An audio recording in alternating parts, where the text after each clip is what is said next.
인어는 실제로 존재할까?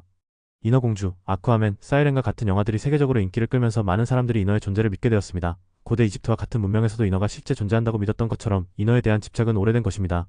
도대체 이 신화는 어디에서 시작되었으며 인어는 실제로 존재할 수 있을까요? 우리는 바다의 5%만 탐험했으니 가능성이 있을지도 모릅니다. 함께 알아보겠습니다. 인어는 존재하는가? 인어의 존재에 의문을 품는 것은 여러분만이 아닙니다. 세계 여러 기관이 철저한 조사를 했지만 결론적인 증거는 발견되지 않았습니다. 미국 국립해양서비스는 웹사이트에서 수중 인간형 생물, 즉 인어의 증거가 발견된 적이 없다고 명확히 밝혔습니다.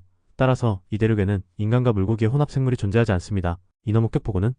시간이 지나면서 인어 목격에 대한 수많은 보고가 있었습니다. 일부는 소셜미디어에서 이른바 인어의 사진을 찍어 올리기도 했습니다. 하지만 이러한 목격 사례는 대부분 허위로 간주되거나 관심을 끌기 위한 행위로 여겨졌습니다. 인어 목격 사례는 15세기로 거슬러 올라가며 크리스토퍼 콜럼버스가 아메리카를 발견할 때 매너티를 보고 인어로 착각한 사례가 있습니다. 18세기에는 악명 높은 해적 블랙비어드가 인어와의 조우에 대해 썼습니다. 제2차 세계대전 시기에는 일본 군인들이 카이 제도에서 사람과 물고기 같은 생물을 보았다고 증언했습니다. 인어 신화의 기원.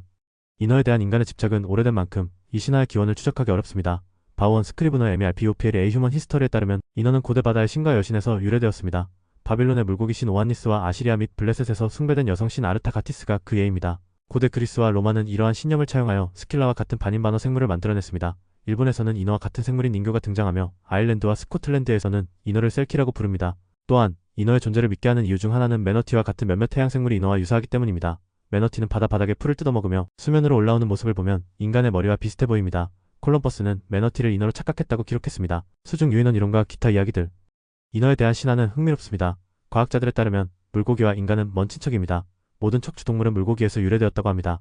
인어를 믿는 사람들은 이 기원 이야기를 수중 유인원 이론과 연관지어 생각합니다. 이 이론에 따르면 일부 유인원은 물속에서 사냥해야 했고 결과적으로 수영을 더 잘하기 위해 적응했다고 합니다. 하지만 이 이론은 역사적으로 발견된 바가 없기 때문에 신뢰할 수 없습니다. 인어는 왜 인기 있지만 존재하지 않을까?